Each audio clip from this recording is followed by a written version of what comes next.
আদালতে তোলা হতে পারে সাবেক মুখ্য সচিব নজিবুর রহমানকে। এবার রাকিব হত্যা মামলায় হাজী সেলিম, মানিক ও সৈকত গ্রেফতার।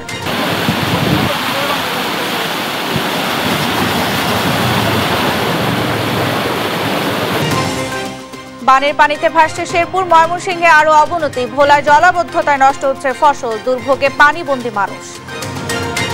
হানি ফ্লাইওভার থেকে বছরে 700 কোটি টাকা হাতিয়ে নিচ্ছে ওরিয়ন গ্রুপ। অসাধু কর্মকর্তাদের যোগ সাজসে কর বঞ্চিত সিটি কর্পোরেশন। মহাসড়কে মোটর বাইক দুর্ঘটনা বাড়ছে, ভারী যানের আগ্রাসী মনোভাবকে দুষছেন চালকরা। উদাসীন বিআরটিএ আলাদা লেন করার দাবি।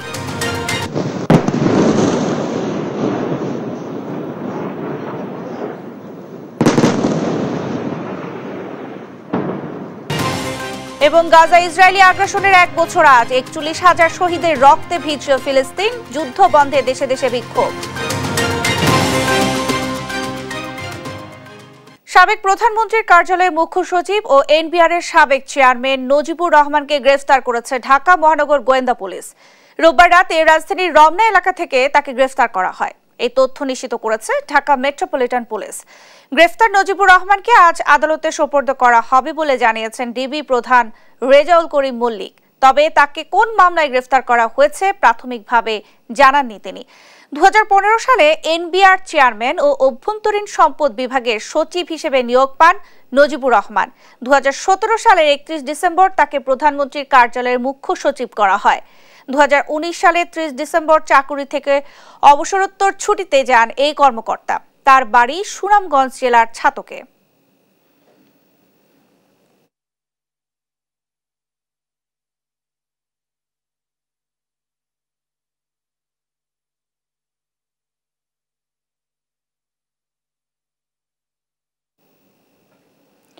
চকবাজার থানার রাকিব হাওলাদার হত্যা মামলায় সাবেক সংসদ সদস্য হাজী সেলিম সহ 3 জনকে নতুন করে গ্রেফতার দেখিয়েছে আদালত। রোববার সকালে চিফ মেট্রোপলিটন ম্যাজিস্ট্রেট আদালতে আনা হয় তাদের। পরে আদালতে তাদের শুনানি হয়। এ সময় আসামি পক্ষের আইনজীবী তাদের জামিন আবেদন করেন। শুনানি শেষে আসামিদের জামিন নামঞ্জুর করে মেট্রোপলিটন ম্যাজিস্ট্রেট মাহবুব রহমানের আদালতে তাদের নতুন করে এই মামলায় গ্রেফতার আদেশ দেন। এই মামলায় আরো 2 জন আসামি ঢাকা উত্তরের 26 নং ওয়ার্ডের সাবেক কাউন্সিলর হাসিবুর রহমান মানিক ও ঢাকা বিশ্ববিদ্যালয়ের ছাত্রলীগ সাধারণ সম্পাদক তানভীর হাসান সৈকত।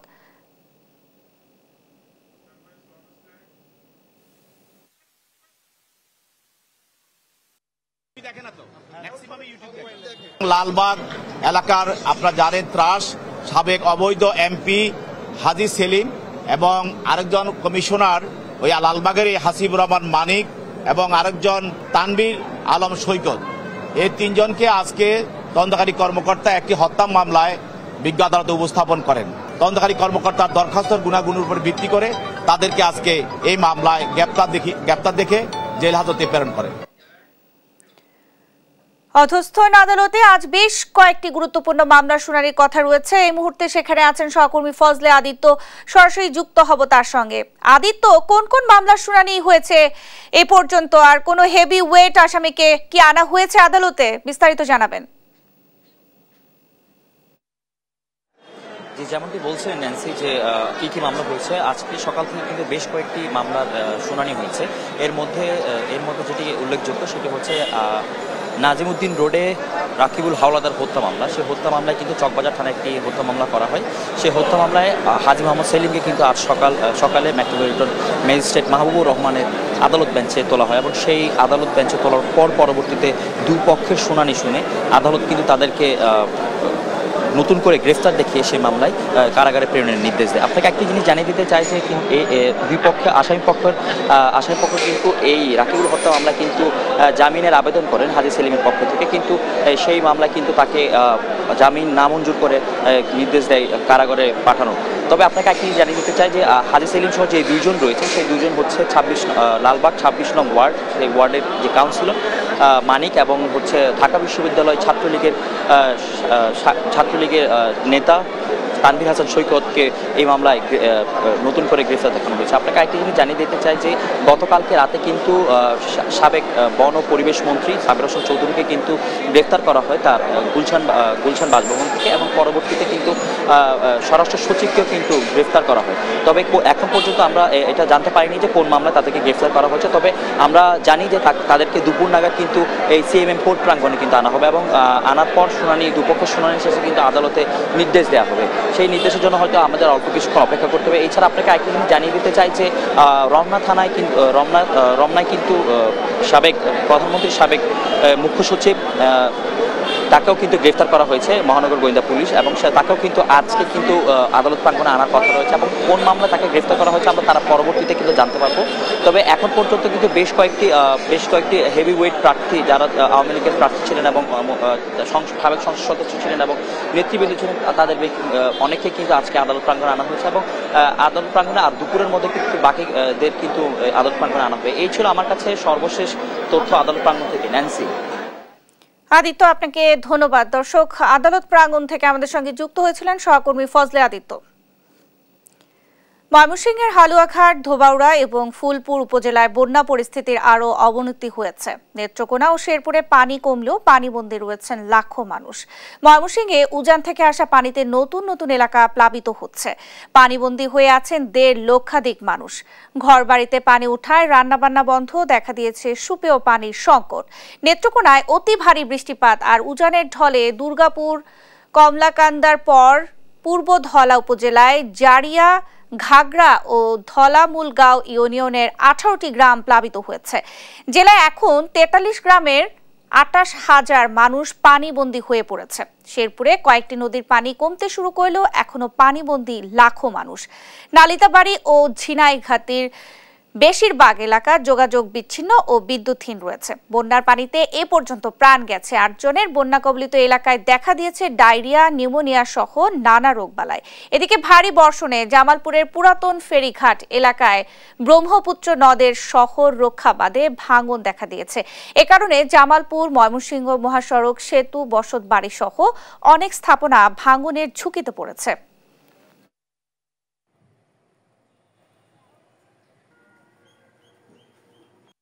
খাওয়া কাদি করতাই না, রুগী গর এই যে পানি লাগে আনি করতাই না। 2-3 দিন আমরা বাড়ি করে পানি বাড়ি ঘর থাকতে পারি না, ঘরে ধরে থাকতে পারি না, সবকিছু চলে এসে গরু বাছুরলে এখন রাস্তা আসি। 2-1টা গ্রাম ছাড়া সমস্ত গ্রাম পানির নিচে। এটা ওই উত্তরের পানিটা সম্পূর্ণ এই এলাকায় প্রবাহিত হচ্ছে। ময়মনসিংহের বন্যা পরিস্থিতি সরাসরি যুক্ত হচ্ছেন সহকর্মী ইলিয়াস আহমেদ। ইলিয়াস, সার্বিক বন্যা পরিস্থিতি আমাদের জানাবেন।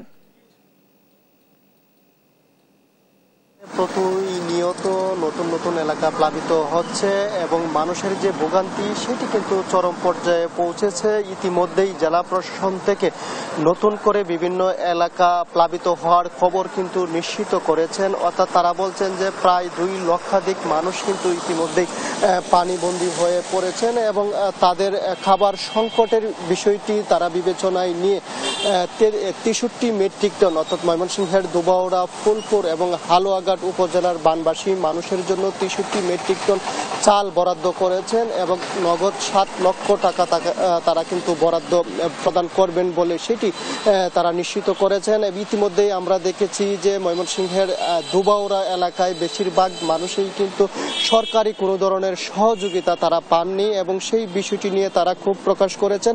আমি এখন রয়েছি উপজেলা পরিষদের সামনে রয়েছি, অর্থাৎ দুবাউড়া উপজেলা পরিষদের সামনেও কিন্তু এখনো হাঁটু পানি, অর্থাৎ কর্মকর্তা কর্মচারীরা তারা কিন্তু হাঁটু পানি ভেঙে গিয়ে তারা অফিস করছেন। অর্থাৎ টানা 4 দিন ধরে এই দুর্ভোগের মধ্যে কিন্তু তারা রয়েছেন এবং তারা বলছেন যে পানি প্রতিনিয়ত উজান থেকে নেমে নিচের দিকে যাওয়ায় কিন্তু নিচের দিকে যে এলাকাগুলো রয়েছে সেই এলাকাগুলো কিন্তু নতুন করে প্লাবিত হচ্ছে এবং মানুষের যে ভোগান্তি সেটি কিন্তু বেড়ে চলেছে। অর্থাৎ বেশিরভাগ মানুষের ক্ষয়ক্ষতি হয়েছে ধান এবং মৎস্য চাষে। অর্থাৎ এখানকার মানুষ কৃষির উপর নির্ভরশীল। অর্থাৎ এখানকার মানুষ ধানে কিন্তু প্রায় 45,000 হেক্টর জমি ইতিমধ্যেই পানির নিচে তলিয়ে গেছে এবং মৎস্য বিভাগ থেকে নিশ্চিত করা হয়েছে যে প্রায় 11,000 হাজার মৎস্য চাষী তারা কিন্তু ক্ষতিগ্রস্ত হয়েছেন এবং তাদের ক্ষতির পরিমাণ নিরূপণ করে তাদেরকে সহযোগিতা করা যায় কিনা সেই বিষয়টি কিন্তু তারা উপর কর্তৃপক্ষের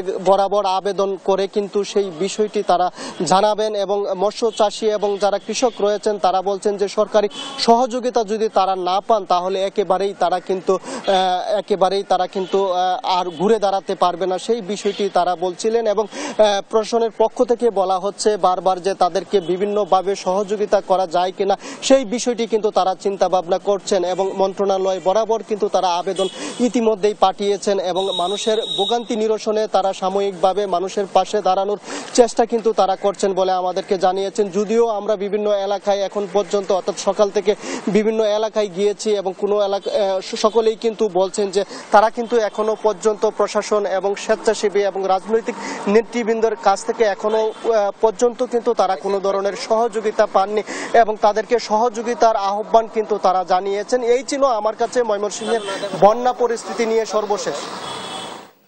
ইলিয়াস, আপনাকে ধন্যবাদ। দর্শক, ময়মনসিংহ থেকে আমাদের সঙ্গে যুক্ত হয়েছিলেন সহকর্মী ইলিয়াস আহমেদ। বন্যার পানিতে প্লাবিত হচ্ছে নেত্রকোনার নতুন নতুন এলাকা, এ নিয়ে আরো জানাচ্ছেন সহকর্মী সাইফুল আরিফ জুয়েল। আমি এখন দাঁড়িয়ে আছি নেত্রকোনার কলমাকান্দা উপজেলা শহরে নয়াপাড়া এলাকায় একটা মন্দিরের সামনে।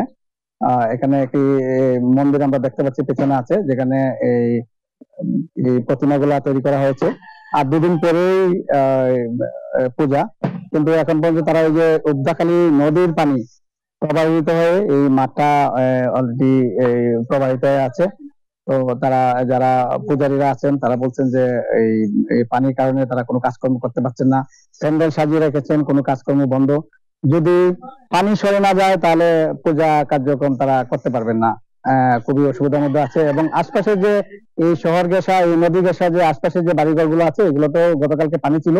তো আস্তে আস্তে রাত পর্যন্ত সেই পানি সরে গিয়েছে, এখন পরিস্থিতি অনেকটা উন্নতি হয়েছে। তবে এই মন্দির, এখানে দুটো মন্দির আছে, মন্দিরের পানি এখনো সরেনি। তো আমরা পানি উন্নয়ন বোর্ডের সঙ্গে কথা বলেছি, তারা বলেছে যে পানি সরতে শুরু করেছে, আজকে রাত পর্যন্ত অনেকটাই পানি কমে যাবে। যেহেতু গতকালও বৃষ্টি হয়নি, গত রাতেও বৃষ্টি হয়নি, তাই পরিস্থিতি ধীরে ধীরে স্বাভাবিক হচ্ছে। এখন এই যে শুধু নেত্রকোনা জেলার একটা নদী শুধু, যেটা হলো উদ্দাখালী নদী, এই উদ্দাখালী নদীর পানি এই মুহূর্তে বিপদসীমা 10 সেন্টিমিটার উপর দিয়ে প্রবাহিত হচ্ছে। বাকি অন্যান্য নদ নদীর পানি বিপদসীমার নিচ দিয়ে প্রবাহিত হচ্ছে।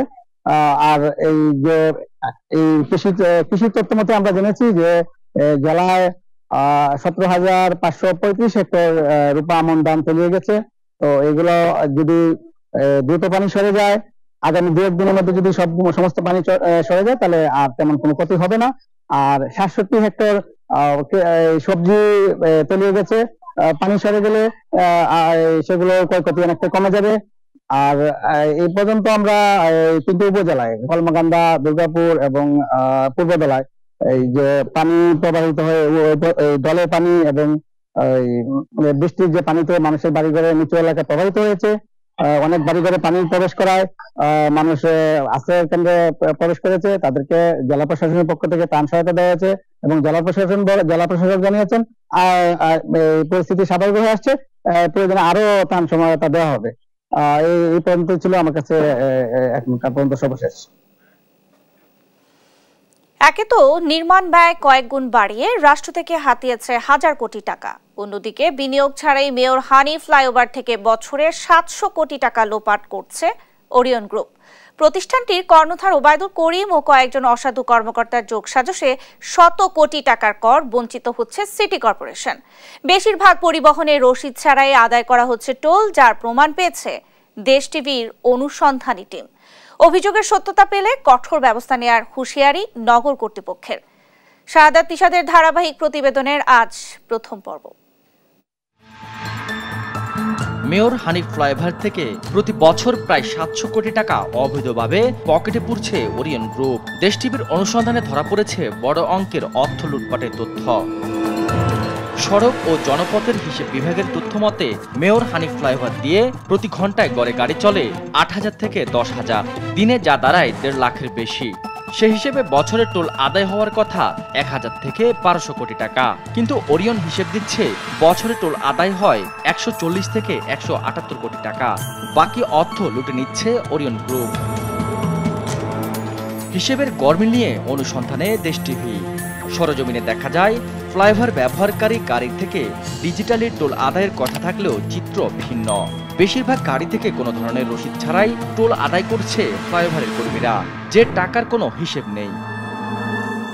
2013 সালে চালু হয় হানিফ ফ্লাইওভার। বিনিয়োগকারী প্রতিষ্ঠান হিসেবে ওরিয়ন গ্রুপ ব্যবস্থাপনা, টোল আদায় ও রক্ষণাবেক্ষণের দায়িত্ব পায় 24 বছরের জন্য। এর মধ্যে আদায় হওয়া টোলের 5% ঢাকা দক্ষিণ সিটি কর্পোরেশনের তহবিলে জমা হবে, এমন চুক্তিও হয় সে সময়। অথচ টানা 7 বছর ক্ষমতার দাপট দেখিয়ে সিটি কর্পোরেশনকে দেয়নি 1 টাকাও। 2020 সাল থেকে সিটি কর্পোরেশন পাওনা আদায়ে চাপ দিলে মানতে বাধ্য হয় ওরিয়ন গ্রুপ। এটি 2020 সালের জুলাই মাস থেকে আসলে কর্পোরেশন এটি তার সাথে বার্গেনিং করে সেই দাবিটি নিশ্চিত করেছে। তবে চোরে না শুনে ধর্মের কাহিনী। চুক্তি অনুযায়ী ৬৫,৫৮১টির বেশি গাড়ি চলাচল করলে টোল থেকে ৫% পাবে সিটি কর্পোরেশন। সে হিসেবে প্রতিদিন গড়ে ১.৫ লাখ যানবাহন চলাচল করায় মাসে অন্তত ২ কোটি টাকার বেশি পাওয়ার কথা, কিন্তু গড়ে দেয়া হয় ৭৫ লাখ টাকা। ইকুইটি বেনিফিট শেয়ারের যে বিষয়টি আছে, সেখানে ধরেন ৬৫,৫৮১টি গাড়ি পার ডে যদি ক্রস করে, তাহলে তার উপরে তার রেভিনিউ থেকে 5% হিসাবে কিন্তু সিটি কর্পোরেশন দেয়। এদিকে রসিদ দিয়ে টোল আদায় না করাকে বড় অনিয়ম হিসেবে দেখছেন ডিএসসিসির প্রধান নির্বাহী কর্মকর্তা। জানান, অভিযোগের সত্যতা পেলে ব্যবস্থা নেওয়া হবে। এরকম যদি তারা করে থাকে সেটি অনৈতিক কাজ করছে। তো আমরা হয়তো এটি এখন যেহেতু আপনারা নলেজে এনেছেন, আমরা সেটি পর্যালোচনাতে গিয়ে সেটি হয়তো আবার নতুন করে সেটিকে আমরা নির্ধারণ করব। 2013 সাল থেকে 2020 সাল পর্যন্ত টোলের টাকা কেন পায়নি সিটি কর্পোরেশন, এমন প্রশ্নের জবাবে তিনি বলেন, স্বৈরাচার সরকারের আমলে ওরিয়ন গ্রুপ ও সিটি কর্পোরেশনের দুর্নীতিবাজ কর্মকর্তারা বিষয়টি আড়াল করে রেখেছিল। শাহাদাত নিশাদ, দেশ টিভি, ঢাকা। সাম্প্রতিক সময়ে দেশে অন্যান্য পরিবহনের সাথে পাল্লা দিয়ে বেড়েছে মোটরসাইকেল।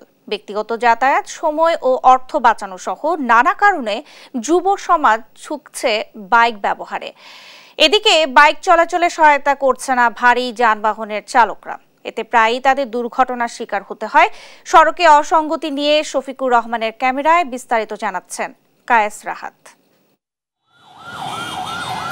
গেল কয়েক বছরে দেশে উল্লেখযোগ্য হারে বেড়েছে মোটরসাইকেলের সংখ্যা, কিন্তু মহাসড়কে তাদের জন্য এখনো নেই আলাদা কোনো লেন। উচ্চ বিমের আলো ব্যবহারেও রয়েছে নিষেধাজ্ঞা, যেখানে মহাসড়কের অন্যান্য বাহনগুলো হেডলাইট ব্যবহার করে তাদের খেয়াল খুশি মতো। মহাসড়কে বৈধ অন্যান্য সকল বাহনগুলোর ফিটনেস পরীক্ষার ব্যবস্থা থাকলেও সরকারিভাবে কোনো ব্যবস্থাই নেই 2 চাকার এই যানের জন্য। এসব সমস্যায় মহাসড়কে সবচেয়ে বেশি দুর্ঘটনার শিকার হচ্ছে জনপ্রিয় এ বাহন। বাইকারদের অভিযোগ, ভারী যানগুলোর চালকরা মোটরসাইকেলের বিষয়ে সড়কে অনেকটাই আগ্রাসী, এতে প্রায় শিকার হতে হয় দুর্ঘটনার। এমন পরিস্থিতিতে আলাদা লেনের দাবি বাইক চালকদের। লাইটের সমস্যার কারণে অনেক সময় হাই বিমের কারণে হয়তো প্রবলেম পড়ি। যেমন দেখছে একটা লাইট সামনে থেকে আসে, যখন ওটা হাই বিমে থাকে, উপরের দিকে যখন লাইটটা তোলা থাকে, তখন অনেক সময় পাস হওয়ার ক্ষেত্রে আমাদের দূরের জিনিসটা আমরা দেখতে পাই না। ওদের গতি অনিয়ন্ত্রিত। ধরেন যেখানে ওভারটেক করা নিষেধ লেখা আছে, দেখবেন ওই জায়গাগুলোতে ওনারা ঝুঁকিপূর্ণ মোড়গুলোতে ওনারা ওভারটেক বেশি করে। তো সেই ক্ষেত্রে যদি সাইডে কোনো বাইক থাকে, ওইটাকে ওনারা তক্কাই করে না। উচ্চ বিমের আলো এবং বাইকের ফিটনেস প্রসঙ্গে জানতে চাইলে চালকদের উপর দায় চাপিয়েই দায়িত্ব সারেন সড়ক কর্তৃপক্ষ। গাড়িতে হেডলাইটের ভিতরে 2 ধরনের বাতি থাকে। একটা বাতি সেটা ড্রাইভারের কন্ট্রোল থাকে, অর্থাৎ এটা সম্পূর্ণ ড্রাইভারের দায়িত্ব। কখন সে আপার পুশ করবে, কখন সে ডিপার পুশ করবে, এটা সম্পূর্ণ ড্রাইভারের দায়িত্ব। এদিকে যোগাযোগ বিশেষজ্ঞ ও বুয়েটের অ্যাক্সিডেন্ট রিসার্চ ইনস্টিটিউটের পরিচালক হাদিউজ্জামান বলছেন, এসব উচ্চ পাওয়ারের লাইট প্রতিরোধে সড়কে বসাতে হবে অ্যান্টি গ্লেয়ারিং ডিভাইস, সেই সঙ্গে চালকদের দিতে হবে প্রশিক্ষণ। বিশেষ করে মহাসড়ক যেখানে 4 লেন আছে, মাঝখানে ডিভাইডার আছে, সেখানে কিন্তু আমরা অ্যান্টি গ্লেয়ারিং ডিভাইস বসিয়ে দিতে পারি। সেক্ষেত্রে চালক যদি হাই বিম দিয়ে গাড়ি চলায়, অপোজিট ডিরেকশন থেকে যে 2 চাকার যানবাহন মোটরসাইকেল আসবে, তাদের কিন্তু এই অ্যান্টি গ্লেয়ারিংয়ের জন্য আমরা যে গ্লেয়ারিং ইফেক্টের কথা বলছি, অনেক সময় তারা কিছুক্ষণ দেখতেই পারছে না, এই ইফেক্টটা কিন্তু তাদের হবে না। ফলে সেখানে ঝুঁকিটা অনেকটাই কমে যাবে। তো যেহেতু আমাদের সিসি বাড়িয়ে দেওয়া হয়েছে এবং আমাদের মোটরসাইকেল বাণিজ্যিকভাবে বা ভাড়ায় চালিত হচ্ছে, এখানে কিন্তু একটা আমি মনে করি যে রেগুলারলি ফিটনেস একটা বিষয় চলে আসে। ইতোমধ্যে দেশে অনুমোদন পেয়েছে 375 সিসির বাইক, বেড়েছে বিক্রিও। সেই সাথে গত 6 মাসের পরিসংখ্যান বলছে সড়ক দুর্ঘটনায় 2865টি মৃত্যুর মাঝে 847টি অর্থাৎ প্রায় 1/3 ঘটেছে মোটরসাইকেল আরোহীদের সাথে। তাই দুর্ঘটনা কমাতে কার্যকর আইন প্রয়োগের পাশাপাশি সঠিক অবকাঠামোর তাগিদ সংশ্লিষ্টদের। কায়েস রাহাত, দেশ টিভি, ঢাকা। দেখছেন সংবাদ দুপুর।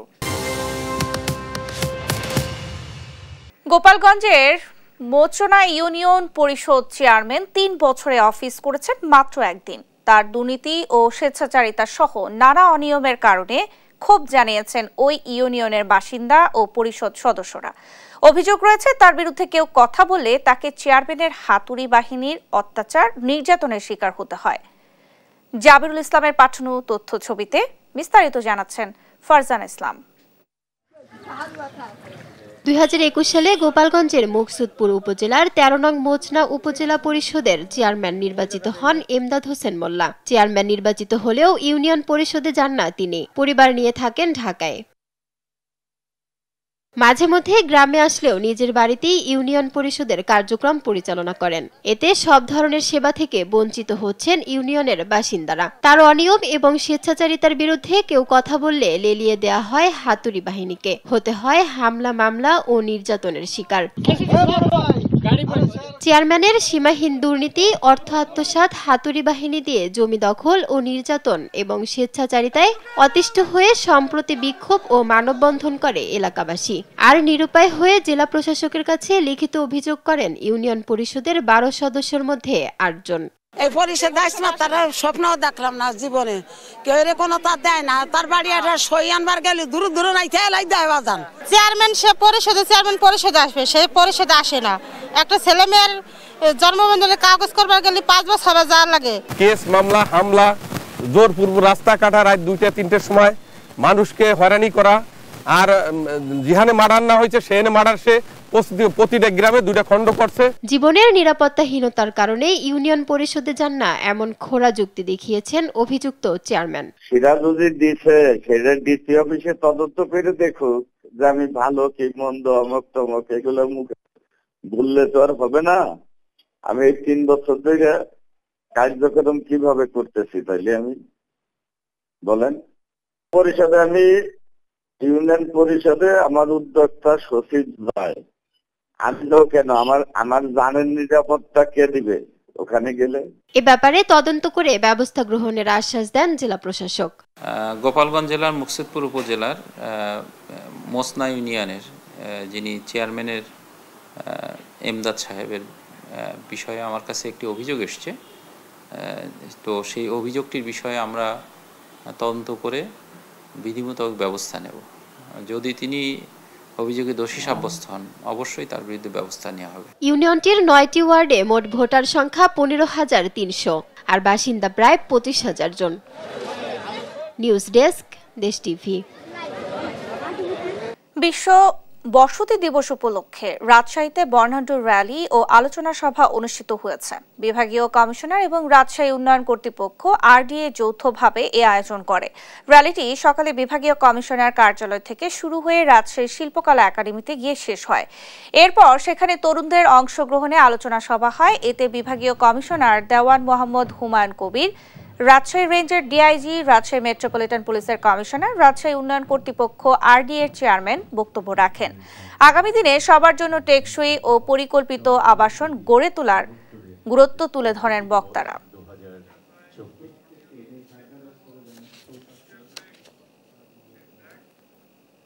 দেখছেন সংবাদ দুপুর। গাজা ইসরায়েলি আগ্রাসনের 1 বছর পূর্ণ হলো আজ। দেয়ালে পিঠ ঠেকে যাওয়ায় 2023 সালের এই দিনে তেল আবিবে হামলা চালায় হামাস, যার প্রতিশোধ দিতে 41,000-এর বেশি মানুষের রক্ত নিয়ে খেলেছে ইসরায়েল বর্বর বাহিনী। দীর্ঘ এ সময়ে জায়ানবাদীদের আগ্রাসনে শুধু মৃত্যুই নয়, বদলে গেছে ফিলিস্তিনিদের ভাগ্যের রেখা। এ বিষয়ে আরো জানাচ্ছেন আফরিন মৌ। 7 অক্টোবর 2023 বিপ্লবের এক নতুন ইতিহাস লিখতে শুরু করে ফিলিস্তিনিরা। এদিন প্রথমবারের মতো ইসরায়েলের ভেতরে ঢুকে সফল আক্রমণ চালায় ফিলিস্তিনের স্বাধীনতাকামী সংগঠন হামাস। দীর্ঘদিন ইসরায়েলি অন্যায়, অত্যাচার, নিপীড়ন আর হত্যাযজ্ঞ অবসানে আর কোনো রাস্তা খোলা ছিল না তাদের হাতে। হামাস এমন বিরোচিত পদক্ষেপ নিতে পারে তা ভাবনাতেও ছিল না ইসরায়েলের। এতে সেনাসহ প্রাণ যায় 1200 জনের। পরে প্রতিশোধ আর হামাস নির্মূলের নামে গাজা জুড়ে বিমান হামলা শুরু করে ইসরায়েলি প্রতিরক্ষা বাহিনী IDF। তবে আকাশে আধিপত্য দেখালেও গাজায় স্থল অভিযানে যেতে বেগ পেতে হয় ইসরায়েলিদের। হামলা পাল্টা হামলায় বাড়ে নাটকীয়তা। গাজায় স্থল অভিযান না চালাতে ইসরায়েলকে অনুরোধ করে প্রায় পুরো বিশ্ব। তবে তাদের থোড়াই কেয়ার করে গাজায় স্থল অভিযান শুরু করে বর্বর ইসরায়েলি বাহিনী। এরপর সে আগ্রাসনের পেরিয়েছে 1 বছর। প্রতিনিয়তই আন্তর্জাতিক সম্প্রদায় কাজ করে গেলেও তা খুব একটা কাজে আসেনি। একবার বন্দি বিনিময়ের মাধ্যমে সাময়িক যুদ্ধবিরতি হলেও আবারও পুরোদমে হামলা শুরু করে ইসরায়েল। এরপর নিরাপত্তা পরিষদের জরুরি বৈঠক, ইরানের হুঙ্কার, বাইডেনের যুদ্ধবিরতির প্রস্তাব, কোনো কিছুই বাগে আনতে পারেনি নেতানিয়াহুকে। যুদ্ধ থামাতে মিশর, কাতার মধ্যস্থতার চেষ্টাও করে। এছাড়া তুরস্কের প্রেসিডেন্ট রিসেপ তাইপ এরদোয়ানের হুমকি ধামকিতেও পিছু হটেনি ইসরায়েলের প্রধানমন্ত্রী বেনিয়ামিন নেতানিয়াহু। উল্টো দিন দিন হয়ে উঠেছেন আরও আগ্রাসী। আন্তর্জাতিক সম্প্রদায়কে বৃদ্ধাঙ্গুলি দেখিয়ে প্রতিনিয়ত অসহায় ফিলিস্তিনিদের উপর চালাচ্ছেন অবর্ণনীয় হত্যাযজ্ঞ।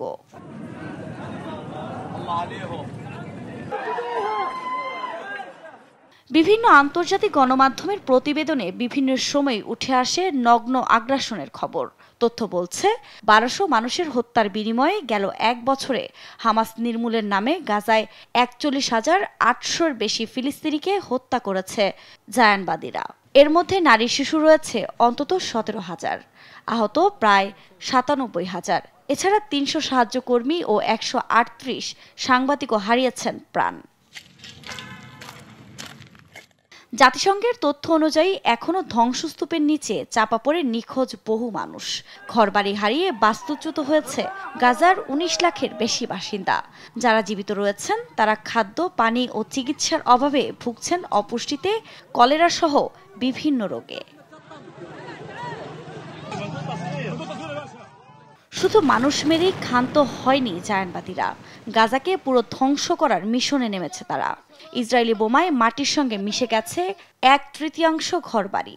হিংস্র থাবা থেকে রেহাই পায়নি ধর্মীয় উপাসনালয়, এমনকি কবরস্থানও। তথ্য বলছে হামলায় উপত্যকার 79% মসজিদই গুঁড়িয়ে ফেলেছে ইসরায়েল। এমনকি 60টি কবরস্থানেও চালানো হয়েছে হামলা। পরিস্থিতি দিন দিন এতটাই ভয়াবহ হচ্ছে যে এই হামলা বন্ধ না হলে নির্মূল হয়ে যাবে অসহায় এই ফিলিস্তিনিরা। আফরিন মৌ, নিউজ ডেস্ক, দেশ টিভি। দেখছেন সংবাদ দুপুর।